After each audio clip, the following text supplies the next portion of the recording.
If you love cats, you're gonna love the cat man, Tony Gonsolin, and Michael Grove is with us.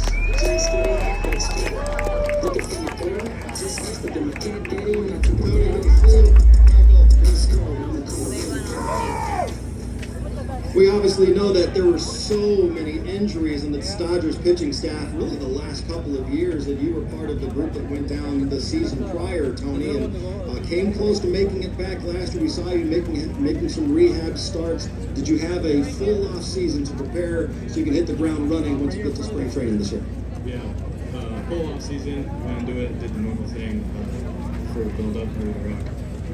Yeah, that's awesome. Yeah, for Michael, for you, when you see this off season, and this team, I mean, how excited are you when these guys just keep adding and adding guys that are just studs, and then you're gonna have new guys over there, and obviously you're one of those guys that whatever you ask me to do, I'll do. You want me to start, you want me to go in the bullpen, you don't care. But obviously you have guys that are out of the bullpen and start rotation. I mean, you just see that and say, man, this is awesome. Yeah, I mean, we're so deep this year, and as a player, that's all you can really ask for is just come into spring training and have the expectation of winning. And was that being a possibility, or was it, I just want to get some innings under my belt in AAA so I can get over that hump mentally so I can have that full off season?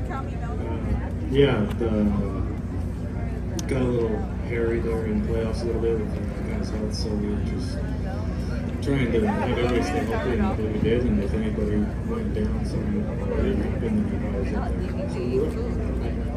What is the offseason like for both of you guys as World Series champions? We know what the parade experience was like for you guys, but you're out in the community, whether you're going home, just being around and about, knowing that pretty soon you're going to have a nice piece of jewelry on that finger as well. Michael, begin with you, just the experience of being a World Series champion. So, obviously, first time for me, short, the off-season was short, but so exciting, and I'm really looking forward to getting the hardware and see all the guys in spring and hopefully bring it back this year. What's it been like for you, Tony? Yeah, didn't get to play last year, but still pretty cool. Second one, so get that second win. It's gonna be great. So I felt like I was really a part of it because that 2020 season was a little weird.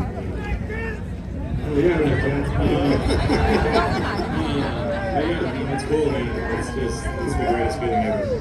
Dad, settle down. Dad. You were talking about adding some of these guys in these arms, both you guys. You have guys like Kirby Yates, you have Tanner Scott, you have do you guys are you looking forward to maybe picking these guys' brains and say, okay, what can I learn from these guys that I may be able to add to my own game? Yeah, I mean, for sure. I think just not just the new guys, but the guys we've had. We have such a great collection of talent here and experience. Just being able to bounce ideas off guys who have a proven track record is always nice, and it's one of those hidden benefits of playing for this kind of organization. I'm pumped that we signed Kirby. Splitter guy, disgusting. He's still like 38, 39 doing it, so great for me to pick his brain. This question's for Tony and my father over there. Listen, Roki is getting a lot of attention, rightfully so. His dog is getting a lot of attention, and we know Shoei. His dog, Decoy, got a lot of attention last year as well. How do you feel? Listen, you're a big game pitcher too. Do you want to make sure you're back at the front and make sure cats get their due as well? It's always up there for me, but if I'm still big on dogs, so those guys want to get their dogs involved, I'm all for it. Well, we want to welcome Bobby Miller. All you guys recognize Bobby taking the seat there on the orange. Bobby, we reflected a little bit on last year, looking forward to 2025 as well. And 2024, it started out, dominated the Cardinals, probably the best we've ever seen, and then the shoulder starts to bark after that.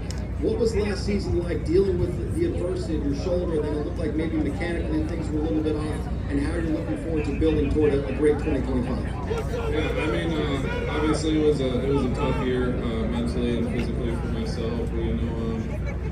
I was a part of the team for the most time, which I was very thankful for. The coaches always had a lot of trust in me and always stuck with me. But it's done. It's done. What happened. I'm moving on to the new year and just working as hard as I possibly can to give the team a win every single time I'm out there. And I'm super confident in myself, and I know I'm gonna bounce back and come back and show them Hope that you have guys, Tony Gonsolin, never good to have an injury, but at the same time, also when the way you look at this team is that they're preparing you and saying, listen, we can use you and you can look back, you know, it could be the middle of the season, it could be the end of the season, it doesn't matter because we expect to be there, you know, in the postseason, trying to win the World Series, but you can have an impact. Is that encouraging? Does that help you guys? What guys think in terms of that?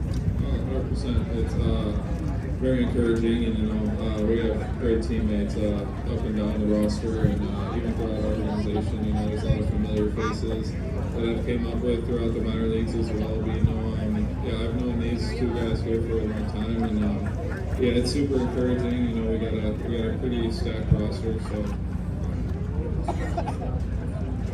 We're talking to Gavin Stone last year, and I was actually pitching this year, but he came back heading into this past season with a different pitch. Did any of you guys have a certain pitch that you want to take one pitch, say, I want this pitch to be elite, to really help my repertoire? Coming back from surgery, just I never had a been on a slider last year, so this offseason definitely focused on getting that slider back, but didn't have anything. Yeah, for me, I think I kind of started the season last year. My cutter was pretty good, and I lost it a little bit in the middle there, so trying to work on it back in. Yeah, for me, you know, it was a lot of stuff that wasn't working for me. It was command, other stuff as well. But you know, just the changeup being the pitch for me that it was in the past, and being my kind of outlier pitch that I had. You know, just trying to attack my strengths that I had before and executing all those whenever I want to do it is super important for me. He was on here earlier talking about the changeup, like that's my favorite pitch. When I have that, I dominate. So, you know, Jerry loves the comment. I want to ask about roles going into 2025 because, Bobby, you mentioned that this roster is really stacked. I mean, there's a whole bunch of closers in the bullpen. You've probably got 5 aces in the rotation. We know Shohei's not going to be in the rotation to start the year, so knowing there's going to be a 6-man rotation, there's a couple spots available, and I anticipate you're going in with the mindset, Bobby, and probably Tony as well, and maybe Michael too, that I want to be one of those guys in that rotation. I'll be back. Stay with her. The most I can do is just be the best player you can possibly be and try to work as hard as you possibly can. You know, if I can look myself in the mirror and say I did everything I possibly could do to put myself in the right spot to be in the rotation, then you know I can't be mad at myself. But, you know, I'm putting the most work I possibly can to be there. You know, to be a part of this. I wouldn't want to be a part of this. For you, Tony, same thing. Go in with the mindset, I'm going to be in that rotation. Yeah, just some friendly competition with all these guys, just to go and compete against good trying to see what I think that's one of the greatest things is just this we need different things over the course of the year, just to just being able to do that. Whether you're on the injury list or on the active roster, all of you guys are World Series champions here in 2024. Looking ahead to hopefully run it back with a bunch of healthy group of guys here in 2025. Thank you for coming on. All right, Tony Gonsolin, Michael Grove, and Bobby Miller all looking forward to a great 2025 season. Can't ask for a much better day here in Los Angeles to kick off the month of February in spring training right around the corner.